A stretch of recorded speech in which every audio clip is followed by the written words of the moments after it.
Hey guys, welcome back for another episode on DCTC. My name is Amy Jo, and today we're going to be making chocolate surprise eggs. Here are the supplies that we'll be using. We have some different colors of meltable chocolate. We have a paintbrush, and we're going to use that to paint the chocolate inside the molds. And then these are the cups that we're going to use to melt our chocolate. I also have different sized egg molds. Now, you may remember that when Brandon and I did this the first time, we didn't have a paintbrush, which I think will help greatly, and we only had just regular brown chocolate. So this should be really fun to implement all of the different colors. The first thing that we need to do is melt our chocolate. So I'm going to use, for the first ones that we're going to do, I'm just going to use the regular brown chocolate on the outside of the mold, and then we'll do some colorful chocolate on the inside. When you have your chocolate melted, as you can see we do, you just start painting it on the inside of the mold.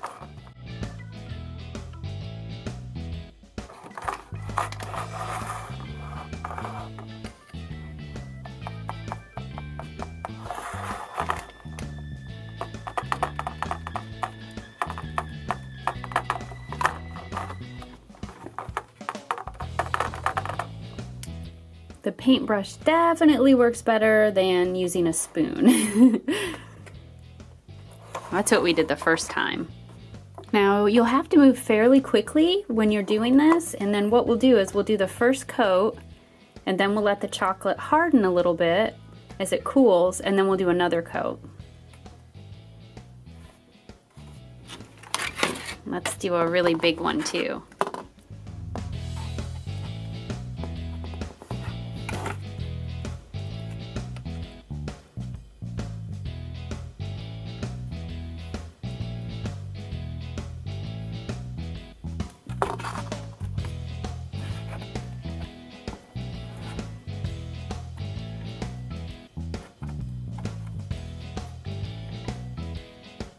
As you can see, the chocolate has cooled down a little bit and kind of hardened, and you can see the areas where we need to go back and paint on more chocolate.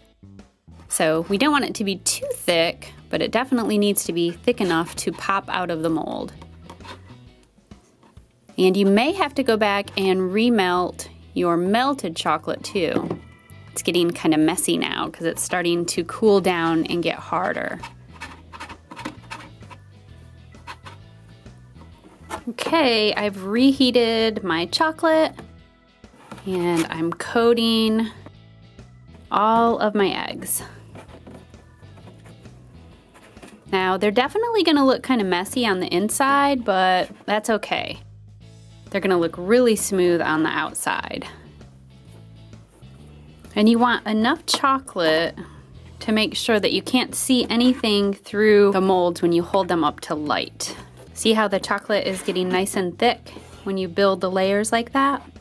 After you have your eggs coated multiple times so that there's no light showing through, you can let them cool and then melt your colorful chocolate and get ready to put on the inside layer. We're going to do blue and, well, let's see, maybe we'll do yellow. We'll do blue and yellow first. Here's what they look like before they're melted. And here's what they look like when they are melted. Now we're really gonna have to move quickly because we're using two different colors. I was kind of afraid of this. So the blue is melting the brown. So we're gonna have to move quickly and work in layers, just like we did with the chocolate, the brown chocolate. And I don't have two brushes, so we're gonna have to use a spoon for the yellow. That's gonna make that really tricky.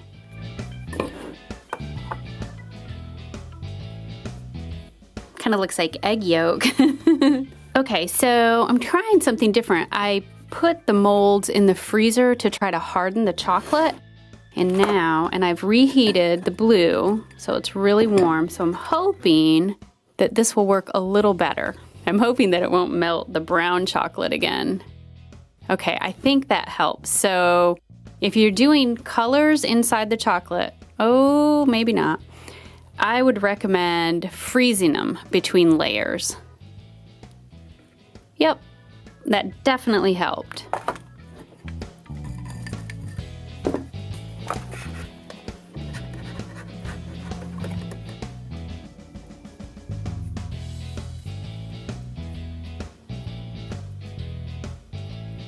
I want to point something out so I can show you something.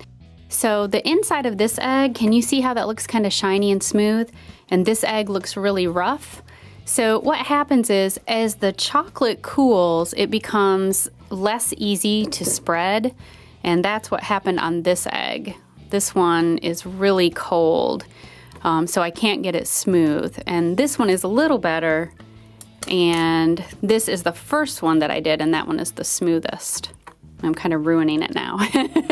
But I wanted to show you that. And it doesn't matter really how the inside of the egg looks, because the outside is going to be very smooth because of the mold. All right, so I'm gonna pop those back in the freezer so we can do one more coat of blue.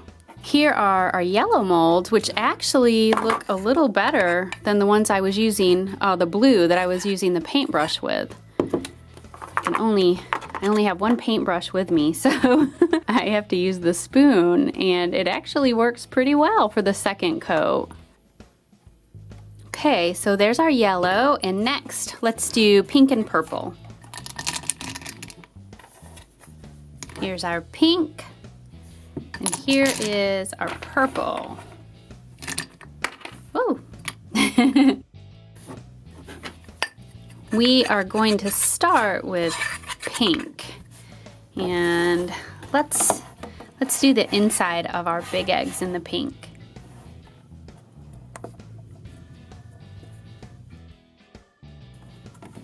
Oh no! It's melting our chocolate again. I'm gonna touch it as little as possible.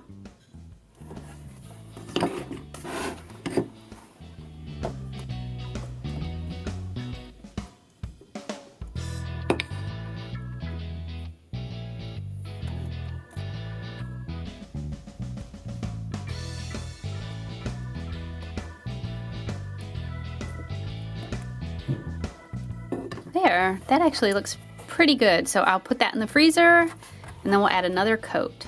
And while we're waiting for those to cool, I was thinking that it might be fun to try to make some pink chocolate surprise eggs.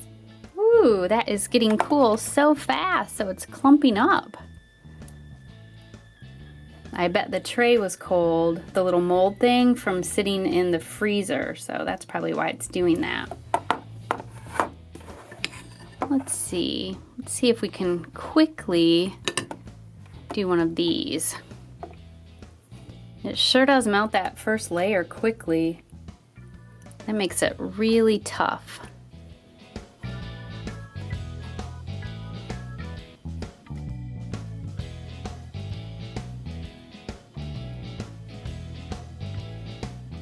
I'm gonna compare it by doing this one with the spoon and see if we can get it smoother. Seemed to work pretty well before with the yellow. Yeah, the spoon actually works better for the second coat. See the difference?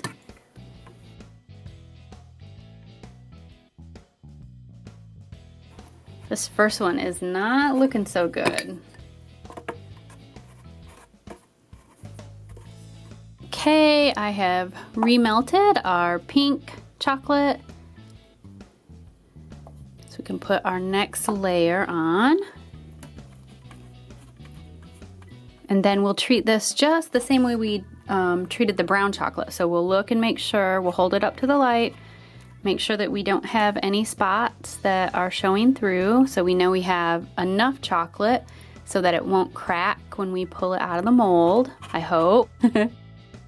We'll keep our fingers crossed. I might use the spoon for some of these because that works really well too for these.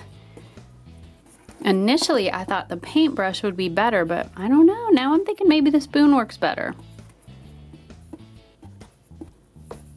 think one of the problems with the spoon is, can you see what it did right there? If you press too hard, it actually will pull the chocolate right off the mold. I cannot decide which works better, the paintbrush or the spoon. Here is our purple, all melted and ready. Let's see. Whoa, I put way too much in there.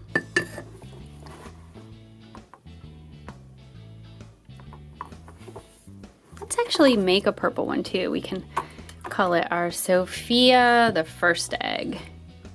So we have pink for Anna and blue for Elsa, and now we can have purple too. Maybe on the inside of this one we'll do some purple. That'll probably look pretty neat. Okay, so I made a few more chocolate ones because we still have the white to try to make the actual Kinderegg style, but I wanted to, while those are drying, I wanted to pop these out and show you how this works. So what we're gonna do, and some of these look really messy, but these I think should be ready. So we're going to flip the mold over. Whoa! As you can see, once they are dry, they pop right out of the mold. So let's take a look at the ones that popped out. We have some rough edges, but that's usually not a problem. You can just kind of break that off. And then the way that they fit together is you get the edge of them, this part right here. You can warm that up either by setting it on a hot pan, which is what we'll probably do. You put your surprise in, warm up both of the sides, and then press them together. And this extra chocolate will melt into this side, and you will have a perfect, or maybe not perfect, but a good enough surprise chocolate egg. So here is our Elsa egg that has chocolate on the outside and turquoise on the inside. Look how neat these are. Not really sure why the outside edge of this one isn't shiny and smooth like this one, but you can see this one has some pink and a little bit of the purple showing through. So that looks pretty neat. These are the ones that fell out when I first tipped the mold over. We have a few more. So these might not be all the way ready because they should pop right out when they are. Let's see. Oh, there's one. This is the other side to our Elsa egg. So we'll get these sides warmed up and press them together and they will melt together. Here are the smaller ones, and I'm not gonna pop these out because these are the ones that I'm gonna put the white chocolate in, but we should be able to pop the other ones out. What do we have so far? One with the yellow. Take a closer look at those in a sec. Maybe these aren't ready quite yet. Okay, here we go. So these are the smaller ones. These are the pink and the purple ones. Whoops, got those upside down. So once we melt the edges, those should fit together pretty well. These are not very pretty looking on the inside. That one has a lot of extra chocolate on it. And then this is a plain chocolate one. So I need to put that back in the mold so I can put a second layer on it. This is one that I did with chocolate and purple. Now, remember how shiny they were when I first took them out of the mold? See the difference? As you touch them, your body heat changes the temperature of the chocolate and it makes the glossy part go away, which is kind of a bummer. So try not to handle them too much. Here are all of our chocolate surprise eggs so far, and now we can melt our white chocolate and finish them up. Okay, here we go. We have our white chocolate melted. I can't decide if I like using the spoon better or the paintbrush. I know I've said that a few times, but it's because I really can't figure out which one works best. You can definitely tell that the Kinder eggs are made by machinery because they are perfect. I'll have to show you guys the inside of one so you can see what I mean for those of you who aren't totally familiar with Kinder surprise eggs. Let's see. Let's try this.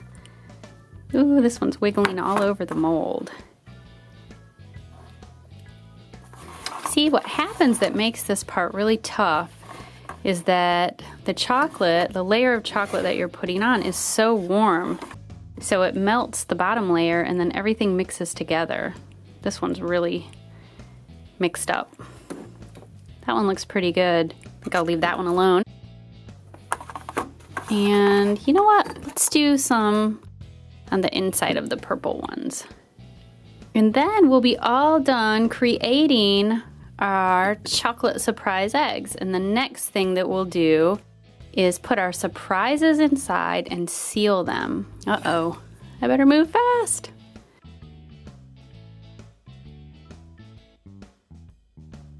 That's way too much white chocolate on the inside.